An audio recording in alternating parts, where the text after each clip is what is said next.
Você já se perguntou sobre o livro que vai além de qualquer história desde a criação até o fim do mundo? Bem-vindo a uma jornada única através da história, um livro estrangeiro que vai além de qualquer narrativa já escrita. Hoje vamos explorar 4 sinais cruciais que este livro, a Bíblia, nos revela sobre o futuro, desde o início dos tempos até os eventos que antecipam o fim. Este é um relato que vai além das páginas comuns. A história da Bíblia começa com a criação da Terra e termina com o fim do mundo. Nenhum outro livro de história foi publicado que cubra uma gama tão ampla de eventos no planeta Terra, em parte porque ninguém estava presente no início para documentar e testemunhar isso, e portanto ninguém pode escrever o início do nosso mundo com autoridade. A Bíblia é composta por 66 livros, sendo 39 no Antigo Testamento e 27 no Novo Testamento. O número exato de versículos na Bíblia é frequentemente contestado, mas é geralmente aceito que há cerca de 31.102 versículos, sendo que 8.352 destes abordam profecias. No total, são 1.817 profecias registradas no texto sagrado. Essas profecias convergem em torno de 600 eventos principais. Notavelmente, restam apenas 20 profecias para que o conjunto seja completamente cumprido. Agora focamos nas cerca de 20 previsões restantes, especialmente aquelas relacionadas ao retorno de Jesus. As pessoas perguntam se estamos no fim dos tempos, mas a Bíblia fala dos últimos dias, e estamos nos últimos dias há 2000 anos. O último dia começou no Pentecostes, onde a primeira profecia dos últimos dias foi cumprida. No dia de Pentecostes, o apóstolo Pedro lança a mão da profecia de Joel e diz: "Nos últimos dias, diz Deus, derramarei do meu espírito sobre toda a carne. Os seus filhos e as suas filhas profetizarão, os jovens terão visões, os velhos terão sonhos."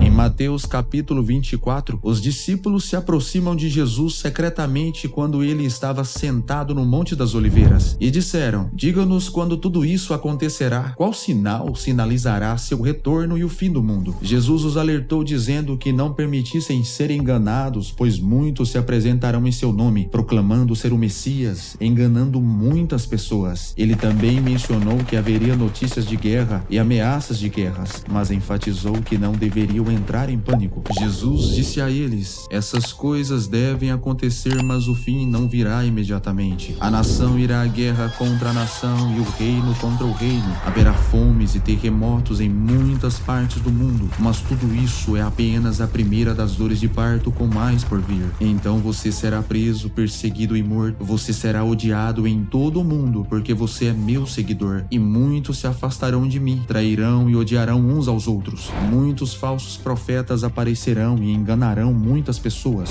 O pecado será desenfreado em todos os lugares e o amor de muitos esfriará, mas aquele que perseverar até o fim será salvo, e as boas novas do reino serão pregadas em todo o mundo, para que todas as nações o ouçam. E então chegará o fim. Chegará o dia que você verá o que Daniel, o profeta, falou sobre o objeto sacrílego que causa profanação no lugar sagrado. Então, se alguém lhe disser: "Olhe, aqui é o Messias", ou "Ali está ele", não acredite, pois falsos messias e falsos profetas se levantarão e realizarão grandes sinais e maravilhas, de modo a enganar, se possível, até mesmo os escolhidos de Deus. Então, se alguém lhe disser: "Olhe, o Messias está no deserto", não se preocupe em ir olhar, ou "Olhe, ele está escondido aqui", não acredite nisso. Assim como o relâmpago brilha no Oriente e brilha no Ocidente, assim será quando o Filho do Homem vier. Assim como a reunião do abutre mostra que há uma carcaça por perto, esses sinais indicam que o fim está próximo. Imediatamente após a angústia daqueles dias, o sol escurecerá, a lua não dará luz, as estrelas cairão do céu e os poderes no céu serão abalados. E então, finalmente, o sinal de que o Filho do Homem está vindo aparecerá nos céus. Haverá um lamento profundo entre todos os povos da terra, e eles verão o Filho do Homem vindo nas nuvens do céu com poder e grande glória. Ele enviará seus anjos com o poderoso toque de uma trombeta, e eles reunirão seus escolhidos de todo o mundo, desde os confins da terra e do céu. Agora aprenda uma lição com a figueira. Quando seus galhos brotam e suas folhas começam a brotar, você sabe que o verão está próximo. Da mesma forma, quando você vê todas essas coisas, vocês podem saber que o retorno dele está muito próximo, bem na porta. Eu te digo a verdade, esta geração não sairá de cena até que todas essas coisas aconteçam. O céu e a terra desaparecerão, desaparecerão, mas minhas palavras nunca desaparecerão. No entanto, ninguém sabe o dia ou hora em que essas coisas acontecerão, nem mesmo os anjos no céu ou o próprio Filho, apenas o Pai sabe. Naquela passagem de Mateus 24, ele deu 4 sinais distintos de sua vinda. Então, quais são exatamente esses 4 sinais que ele nos deu? O primeiro é claramente desastre no mundo e dimensões. Por exemplo, guerras, fomes e terremotos certamente estão acontecendo, mas acontecem há mais de 2000 anos e estão ficando mais intensos. Então, certamente estamos neste primeiro sinal. Já existem guerras, rumores de guerras, terremotos e fome. Jesus diz para não ser enganado. Ele repete isso várias vezes. À medida em que nos aproximamos do fim, o perigo é o engano, tanto dentro quanto fora da igreja. Neste caso, ele menciona os falsos cristos, falsos messias, pessoas que se aproveitarão das turbulências, dos desastres naturais para se apresentarem como salvadores. Existem exemplos bem conhecidos de pessoas que fingem ser salvadores e conduzem pessoas para locais desertos apenas para terminarem tragédia. No entanto, existem muitos falsos cristos, falsos salvadores que afirmam ser o prometido libertador de todos os nossos problemas. Mas como Jesus nos aconselha, não fiquem alarmados, não se preocupem quando souberem de uma nova guerra, uma nova tragédia ou uma nova fome estourando. Ele diz algo surpreendente: estes são eventos dolorosos, mas eles não são sinais de morte, são dores de parto. Então, quando você lê sobre desastre na mídia, essas são as dores que significam que algo novo está prestes a nascer. O segundo sinal de sua vinda não está no mundo, mas na igreja. Enquanto os desastres no mundo são o primeiro sinal, a igreja, e não o mundo, representa o segundo sinal de sua iminente chegada. O primeiro aviso são desastres ao redor do mundo. O segundo são mudanças na igreja. Assim como ele dividiu o primeiro sinal em 3 partes, como guerras, terremotos e fomes, ele divide o segundo sinal em 3 partes, todas as quais ocorrem dentro da igreja. A primeira é a perseguição. Seremos odiados em todas as nações. O segundo aspecto deste sinal é que o amor da maioria das pessoas esfriará. A terceira parte do sinal é que o evangelho será proclamado, será pregado a todos os grupos raciais. Então isso nos leva ao terceiro sinal dos tempos,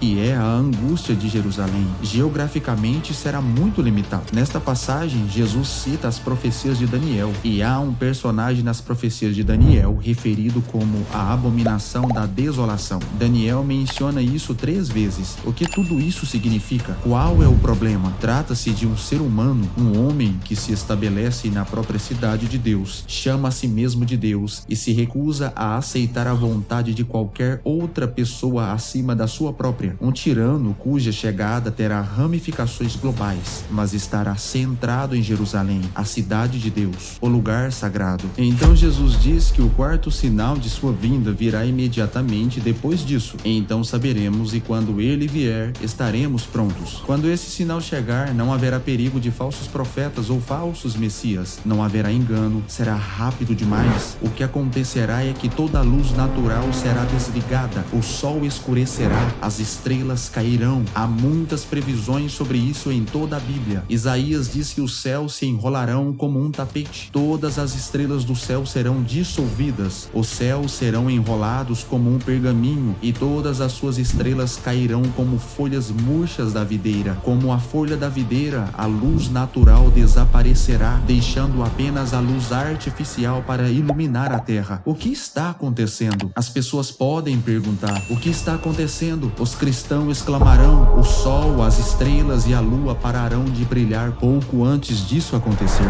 Deus apaga as luzes do céu para se preparar para o brilho da luz do relâmpago que marcará seu retorno. Então ele vem nas nuvens de volta ao planeta Terra e o encontraremos. Não nos encontraremos em um estádio terrestre, porque não há um grande o suficiente para acomodar uma multidão tão grande. Vamos alcançá-lo no ar e isso será suficiente. Não é fantástico? Prospecte quando você vê todas essas coisas. Você sabe que ele está nos portões prestes a passar. Então Jesus faz uma declaração bastante simples, usando a ilustração de uma figueira. E é nesse ponto que muitos cristãos podem se confundir. Ele diz: aprendam com a figueira. Assim que seus galhos ficarem macios e suas folhas brotarem, vocês sabem que o verão está próximo. Jesus está nos comunicando que, ao percebermos todos esses eventos ocorrendo, podemos entender que estamos nos aproximando do grande dia, e que a paz de Elohim estejam convosco.